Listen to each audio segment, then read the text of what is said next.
si je laisse. Regardez, je vais vous dire. Attendez. Là, vous voyez, il n'y a plus de laser. Mais on est d'accord que avec les lasers, ça rajoute quand même quelque chose. Là, vous voyez, j'ai mis les lasers qui viennent et qui repartent. Peut-être que c'est pas mal comme ça vient, ça repart. Je ne sais pas. Ou alors sinon c'est carrément hop, les lasers comme ça tout du long. Voilà, comme ça. Je vais laisser avec les lasers. J'aime bien ces petits lasers. Alors, on commence tout de suite avec le prologue. Donc le prologue va vous mettre directement dans le bain. Prologue. Si je quitte cette maison, ce sera menotté au poignet. J'aurais dû m'enfuir quand j'en ai eu l'occasion. À présent, ma chance est passée. Maintenant que les policiers sont dans la maison et qu'ils ont découvert ce qu'il y a en haut, il n'y a plus de retour en arrière possible. Ils sont à environ 5 secondes de me lire mes droits. Je ne sais pas trop pourquoi ils ne l'ont pas encore fait. Peut-être qu'ils espèrent me piéger et que je leur dise quelque chose que je ne devrais pas. Bonne chance, les gars. Le flic aux cheveux noirs parsemé de gris est assis sur le canapé à côté de moi. Il déplace sa carcasse trapue sur le cuir italien caramel brûlé. Je me demande quel genre de canapé il a chez lui. C'est sûr que le sien ne coûte pas autant que celui-ci. Probablement un truc d'une couleur naze, genre orange, couvert de peau de bête et plein de petites déchirures au niveau des coutures. Je me demande s'il pense au canapé qu'il attend chez lui et s'il se dit qu'il aimerait en avoir un comme ça. Ou, plus probablement, s'il pense au cadavre là-haut dans le grenier. Bon, on va recommencer depuis le début, dit le flic avec son accent new-yorkais. Il m'a dit son nom plus tôt, mais il m'est sorti de la tête. Les officiers de police devraient porter un badge rouge vif avec leur nom dessus. Comment est-on censé se souvenir de leur nom sans ça dans une situation de stress élevé? Il est inspecteur, je crois. Quand avez-vous trouvé le corps? Je réfléchis. Est-ce que le moment ne serait pas venu de réclamer un avocat? Ils ne sont pas censés m'en fournir un. Je suis rouillée en matière de procédure. Il y a environ 1 heure, réponds-je. Pourquoi y êtes-vous monté à la base? Je pince les lèvres. Je vous l'ai dit, j'ai entendu un bruit. Et l'officier se penche en avant, les yeux écarquillés. Il a le menton ombré d'un début de barbe rêche, à croire qu'il a omis de se raser ce matin. Sa langue sort légèrement d'entre ses lèvres. Je ne suis pas stupide, je sais exactement ce qu'il veut m'entendre répondre. C'est moi, je suis coupable, arrêtez-moi. Au lieu de quoi je m'adosse au canapé. C'est tout ce que je sais.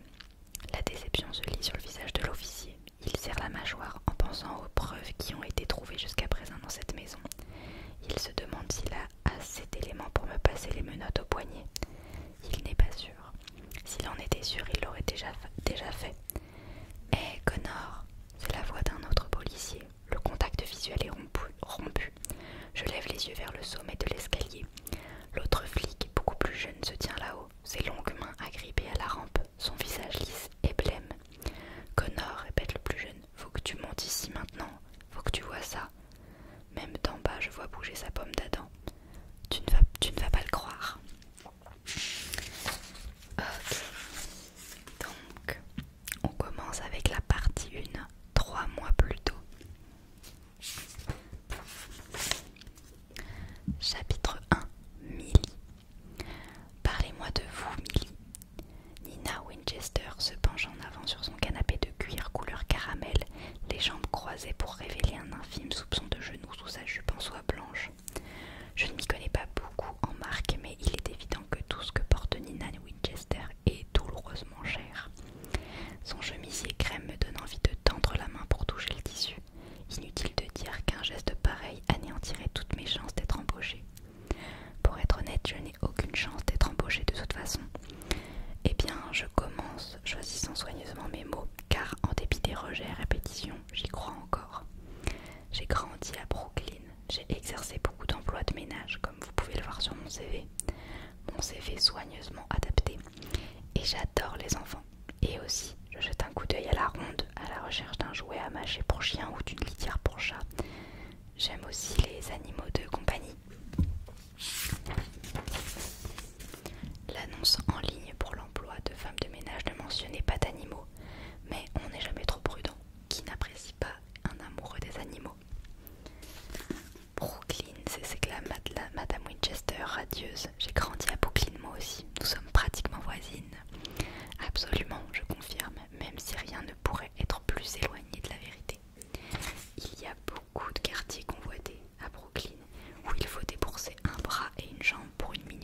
une minuscule maison de ville.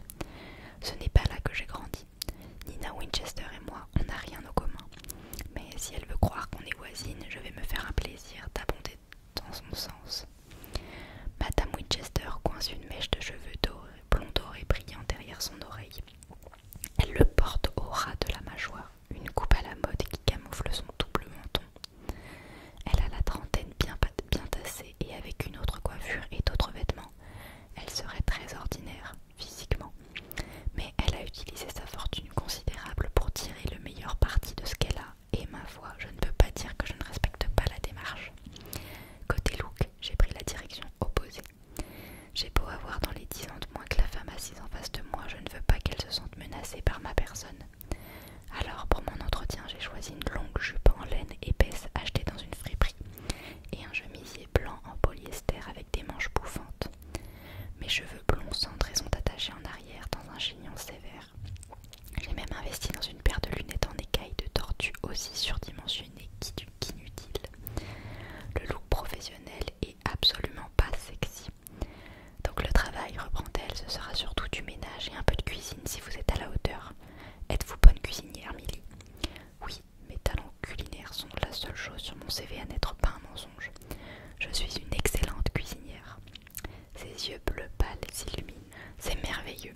Honnêtement, nous ne mangeons presque jamais un bon repas fait maison, bouffe-t-elle. Qui a le temps? Je ravale toute forme de réponse qui pourrait passer pour un jugement. Nina Winchester ne travaille pas, elle n'a qu'un enfant qui est à l'école toute la journée et elle embauche quelqu'un pour faire le ménage à sa place. J'ai même vu dans son immense jardin devant la maison un homme en train de s'occuper du jardinage. Comment est-il possible qu'elle n'ait pas eu le temps de cuisiner un repas pour sa petite famille? Je ne devrais pas la juger, je ne sais rien de sa vie. Ce n'est pas parce qu'elle est riche qu'elle est gâtée. N'empêche, si je devais parier 100 $ dans un sens ou dans un autre, je parierais que Nina Winchester est pourrie gâtée. Et nous aurons besoin d'une aide occasionnelle pour Cecilia aussi, ajoute Madame Winchester. Pour l'emmener à ses leçons de l'après-midi ou chez ses amis par exemple. Vous avez une voiture, n'est-ce pas? Sa question me fait presque rire. Oui, j'ai une voiture, c'est tout ce que j'ai d'ailleurs. Ma Nissan de 10 ans d'âge départ dans la rue devant sa maison et c'est là que je vis actuellement. Tout ce que je possède est enfermé dans le coffre de cette voiture. Depuis un mois, je dors sur la banquette arrière. Quand on a passé un mois à vivre dans sa voiture, on prend conscience de l'importance de certaines petites choses de la vie. Les toilettes, un évier, pouvoir allonger les jambes quand on dort. Ce dernier avantage est celui qui me manque le plus. Oui, j'ai une voiture, je confirme. Madame Winchester tape dans ses mains. Excellent, je vous fournirai un siège auto pour Cecilia, bien sûr. Elle a juste besoin d'un rehausseur. Elle n'a pas tout à fait le poids et la taille. Elle n'a pas tout à fait le poids et la taille idoine qui lui permettrait de voyager sans pour le moment. L'Académie de pédiatrie recommande. Pendant que Nina Winchester piaille sur la taille et le poids requis quand on veut utiliser un siège auto, j'en profite pour balayer le salon du regard. L'ameublement est ultra moderne avec le plus grand téléviseur à écran plat que j'ai jamais vu qui, j'en suis sûre, est haute définition et doté de haut-parleurs surround, intégrés dans chaque recoin de la pièce pour une expérience d'écoute optimale. Dans l'angle du salon, il y a ce qui semble être une cheminée en état de marche, dont le manteau est orné de photos des Winchester en voyage aux quatre coins du monde. Quand je lève les yeux, le plafond follement haut brille des mille feux d'un lustre étincelant. Vous ne pensez pas, Milly, dit Madame Winchester.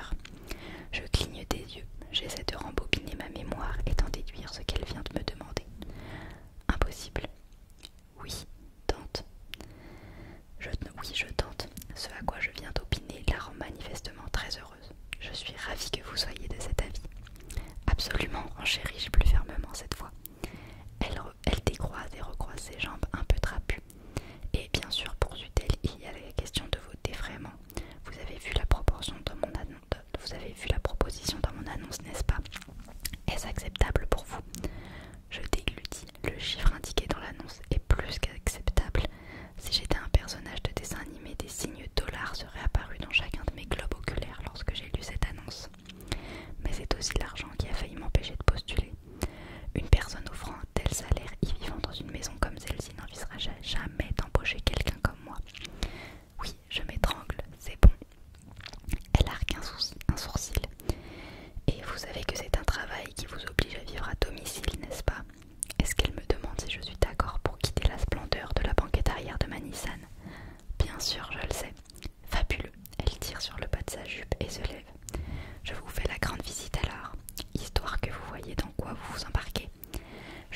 aussi, avec ses talons, Madame Winchester ne me dépasse que de quelques centimètres, moi qui suis à plat et pourtant j'ai l'impression qu'elle est beaucoup plus grande. Génial. Elle me guide à travers la maison et n'abreuvant de détails minutieux, au point que j'ai peur de m'être trompée d'annonce et qu'elle ne soit un agent immobilier qui me prend pour une acheteuse potentielle. C'est une belle maison. Si j'avais 4 ou 5 millions de dollars en poche, je l'achèterais. En plus du rez-de-chaussée comportant le gigantesque salon et la cuisine récemment rénovée, l'étage de la maison abrite la chambre parentale des Winchester, la chambre de sa fille Cecilia, le bureau de Monsieur Winchester et une chambre d'amis qui pourrait sortir tout droit du meilleur hôtel de Manhattan. Elle marque une pause théâtrale devant la porte suivante. Et voici, elle ouvre la porte en grand, notre home cinéma. Une véritable salle de cinéma à l'intérieur de leur maison, en plus de la télévision surdimensionnée du bas. Cette pièce a plusieurs rangées de sièges façon stade, face à un écran qui va du sol au plafond. Il y a même une machine à pop-corn dans le coin. Au bout de quelques secondes, je remarque que Madame Winchester me regarde, attendant une réaction. Waouh, dis-je, avec ce que j'espère être l'enthousiasme idoine. Elle frissonne de plaisir, n'est-ce pas merveilleux? Et nous avons une vidéothèque entière de films parmi lesquels choisir. Bien sûr, nous avons aussi toutes les chaînes habituelles ainsi que des services de streaming. Bien sûr. Après avoir quitté cette pièce, nous arrivons à une dernière porte au bout du couloir. Nina s'arrête, la main au-dessus de la poignée. Serait-ce ma chambre, je demande. En quelque sorte, elle tourne la poignée qui grince bruyamment. Je ne peux m'empêcher de remarquer que le bois de cette porte est beaucoup plus épais que celui des autres. L'ouverture me révèle une cage d'escalier plongée dans la pénombre. Votre chambre est à l'étage. Nous avons aménagé le grenier. Cet escalier sombre et étroit est moins glamour que le reste de la maison, et ça les tuerait de mettre une ampoule électrique. Mais bien sûr, je ne suis que l'employé. Je ne m'attendais quand même pas à ce qu'elle dépense autant d'argent pour ma chambre que pour le home cinéma. En haut des marches se trouve un petit couloir étroit. Contrairement au premier étage de la maison, le plafond est dangereusement bas ici. Je ne suis pas grande, pas du tout. Pourtant, j'ai presque l'impression de devoir me baisser. Vous auriez votre propre salle de bain, annonce-t-elle en désignant du menton une porte sur la gauche. Et ici, ce serait votre chambre. Elle ouvre la dernière porte en grand. Il fait complètement noir à l'intérieur jusqu'à ce qu'elle tire avec une corde. La pièce s'illumine. Une chambre minuscule. Il n'y a pas d'autre façon de la qualifier. Non seulement cela, mais le plafond est incliné comme le toit de la maison, si bien que le côté opposé m'arrive à peu près à la taille. Au lieu de l'énorme lit king size de la chambre principale des Winchester avec son armoire et sa table de toilette en châtaignier, cette pièce contient un petit lit de camp, une place, une bibliothèque à mi-hauteur et une petite commode, le tout éclairé par 2 ampoules nues suspendues au plafond. Bref, la chambre est modeste, mais ça ne me dérange pas. Si elle était trop jolie, ça me conforterait dans l'idée que je n'ai aucune chance de décrocher ce travail. Le fait que cette pièce soit un peu merdique signifie que les critères de Madame Winchester sont peut-être assez bas pour que j'ai une toute petite chance. Seulement, il y a quelque chose d'autre dans cette pièce, quelque chose qui me dérange. Désolée, c'est petit, commente Nina Winchester, les sourcils froncés, mais vous aurez beaucoup d'intimité ici. Je me dirige vers l'unique fenêtre. Comme la pièce, elle est minuscule, à peine plus grande que ma main, et elle donne sur un jardin. Il y a un paysagiste en bas, le même gars que j'ai vu à l'avant, en train de tailler une haie avec un immense sécateur. Alors, qu'en pensez-vous, Millie? Elle vous plaît? Je me détourne de la fenêtre pour regarder le visage souriant de Madame Winchester. Je n'arrive toujours pas à mettre le doigt sur ce qui me chiffonne. Ce quelque chose dans cette pièce qui noue une petite boule de terreur au creux de mon ventre. C'est peut-être la fenêtre qui donne sur l'arrière de la maison.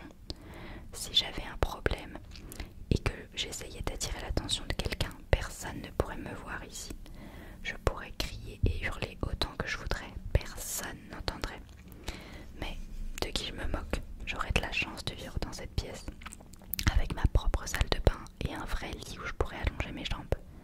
Ce tout petit lit a l'air super comparé à ma voiture, tellement confortable que je pourrais en pleurer. C'est parfait.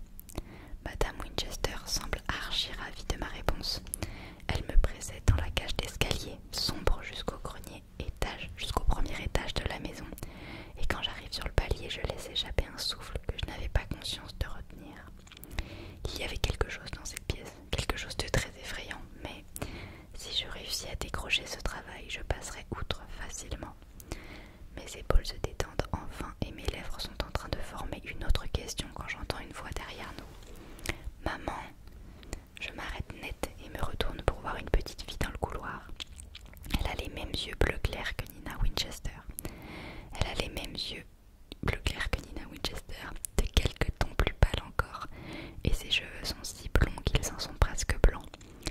Elle porte une robe bleue très claire ornée de dentelles blanches, et elle me dévisage comme si elle pouvait voir à travers moi, jusqu'à mon âme. Vous voyez ces films sur les cultes louches, genre des enfants qui lisent dans les pensées, qui adorent le diable et qui vivent dans des champs de maïs. Eh bien, si on faisait un casting pour un de ces films, cette gamine décrocherait le rôle. On n'aurait même pas à l'auditionner. Un coup d'œil et on dirait « Oui, tu es la fille flippante numéro 3. » Cessez, s'exclame Madame Winchester. Tu es déjà de retour de ton cours de danse. La fillette hoche lentement la tête. La mère de Bella m'a déposée.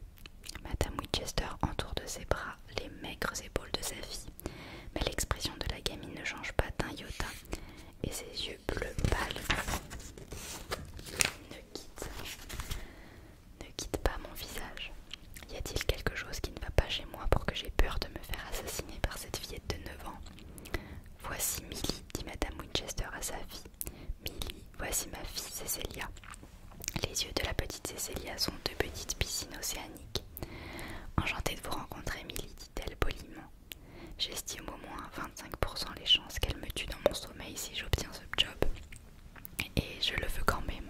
Madame Winchester embrasse sa fille sur le haut de sa tête blonde, puis la petite t'étale dans sa chambre. Elle a sans doute une maison de poupées bien cauchemardesque là-dedans où les poupées s'animent la nuit. C'est peut-être l'une d'elles qui me tuera. Ok, je suis ridicule. Cette petite fille est probablement extrêmement gentille.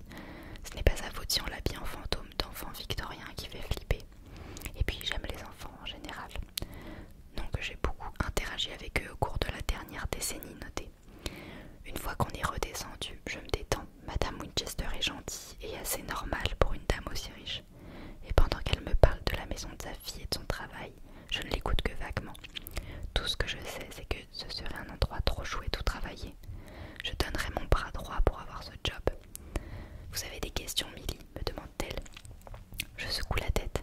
Non, Madame Winchester. Elle fait claquer sa langue.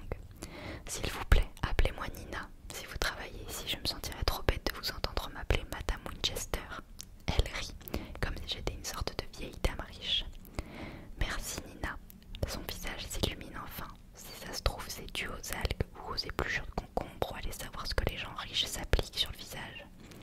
Nina Winchester est le genre de femme qui va régulièrement se faire papouiller au spa. J'ai un bon pressentiment, Millie, vraiment. Difficile de ne pas me laisser contaminer par son enthousiasme. Difficile de ne pas ressentir cette pointe d'espoir quand elle serre ma paume rugueuse dans la sienne douce comme de la peau de bébé. Je veux croire que dans les prochains jours, je recevrai de Nina Winchester un appel m'offrant la chance de venir travailler chez elle et de quitter définitivement la Casa Nissan. J'ai tellement envie d'y croire. Mais quoi que je puisse dire d'autre sur Nina, ce n'est pas une idiote. Elle ne va pas embaucher une femme pour travailler et vivre chez elle, s'occuper de son enfant sans faire un minimum de vérification de ses antécédents. Et une fois qu'elle les aura faites, je ravale une boule dans ma gorge.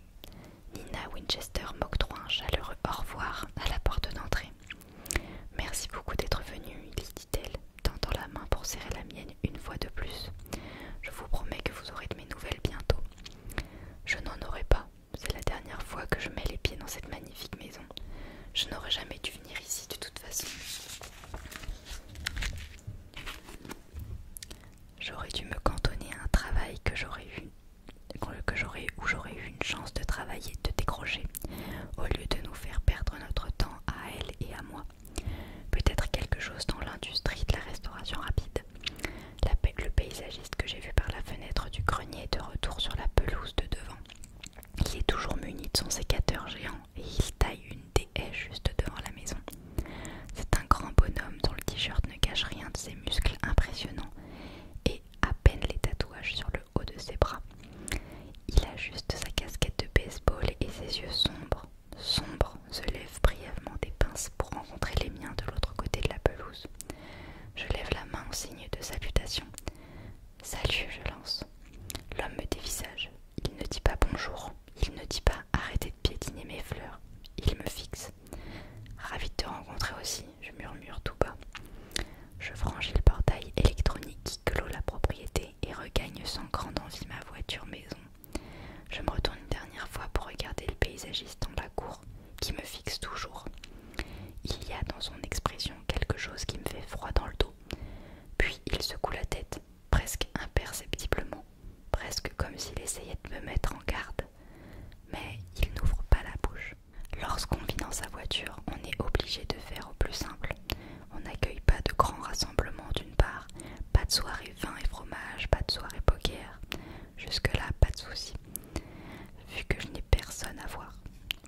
légèrement et sentent légèrement les sanitaires. Mais au point où j'en étais, je n'avais qu'une envie, être propre. Là, je prends mon déjeuner sur le siège arrière de la voiture. J'ai une plaque chauffante que je peux brancher sur l'allume-cigare, mais je la réserve aux occasions spéciales. Et le reste du temps, je mange surtout des sandwichs. Des tas et des tas de sandwichs. J'ai une glacière où je stocke la charcuterie et le fromage, et j'ai une miche de pain blanc. 99 centimes au supermarché. Et puis les snacks, bien sûr. Des sachets de chips, des crackers, avec du beurre de cacahuète, des Twinkies. Côté malbouffe, les possibilités sont infinies. Aujourd'hui, c'est jambon et fromage américain avec une cuillère de mayonnaise. À chaque bouchée, j'essaie de ne pas penser à quel point j'en ai marre des sandwichs. J'ai réussi à avaler la moitié de mon jambon fromage quand mon téléphone sonne dans ma poche. J'ai un de ces téléphones avec la baie prépayée que les gens n'utilisent que s'ils sont sur le point de commettre un crime ou s'ils sont revenus 15 ans dans le passé. Mais j'ai besoin d'un téléphone et c'est tout ce que je peux me permettre. Wilhelmina Calloway, d'une voix sèche, une voix de femme à l'autre bout du fil. Je grimace en entendant mon nom complet. Wilhelmina était la mère de mon père qui est morte depuis longtemps. Je ne sais pas quel genre de psychopathe appelle son enfant Wilhelmina, mais je ne parle plus à mes parents, qui ne me parlent plus non plus. Donc c'est un peu tard pour leur poser la question. Quoi qu'il en soit, on m'a toujours appelé simplement Millie et j'essaie de corriger les gens aussi vite que possible. Seulement, j'ai l'impression que la personne qui m'appelle n'est pas quelqu'un avec qui je vais échanger nos prénoms de sitôt. Oui, Mademoiselle Calloway, dit la femme Donna Santon de Munchburger à l'appareil. Ah oui, Munchburger, le fast-food graisseux qui m'a accordé un entretien il y a quelques jours pour faire cuire des hamburgers ou bien tenir la caisse enregistreuse. Mais si je travaillais dur, il y avait des possibilités d'avancement. Et encore mieux, la possibilité de gagner assez d'argent pour quitter ma voiture. Bien sûr, le travail que j'aurais vraiment aimé décrocher, c'était chez les Winchester, mais ça fait une semaine entière que j'ai vu Nina Winchester. On peut donc dire sans trop de risque de se tromper que je n'ai pas eu le job de mes rêves. Je voulais juste vous faire savoir, poursuit Madame Stanton, que nous avons déjà pourvu le poste chez Munchburger, mais nous vous souhaitons bonne chance dans votre recherche d'emploi. Le jambon et le fromage américain s'agitent dans mon estomac. J'avais lu en ligne que chez Munchburger, il n'était pas très regardant en matière d'embauche, que même si j'avais un casier, j'aurais peut-être une chance. C'est le dernier entretien que j'ai réussi à décrocher depuis que Madame Winchester ne m'a pas rappelé. Je suis aux abois. Je ne peux pas avaler un sandwich de plus dans ma voiture. Je ne peux pas. Madame Stanton, m'entends-je lâcher, je me demandais si vous auriez un poste dans un autre endroit. Je suis une travailleuse acharnée, je suis très fiable, j'ai toujours... J'arrête de parler, elle a déjà raccroché. Je serre mon sandwich dans ma main droite et mon téléphone dans la gauche. C'est sans espoir. Personne ne veut m'embaucher, tous les employeurs potentiels me considèrent exactement de la même manière. Tout ce que je demande, moi, c'est un nouveau départ. Je travaillerai comme une folle s'il le faut, je ferai n'importe quoi. Je retiens mes larmes, même si je ne sais pas pourquoi je cherche à garder la face. Personne ne me verra pleurer sur la banquette arrière.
tout ce que je possédais déjà dans le coffre de ma voiture.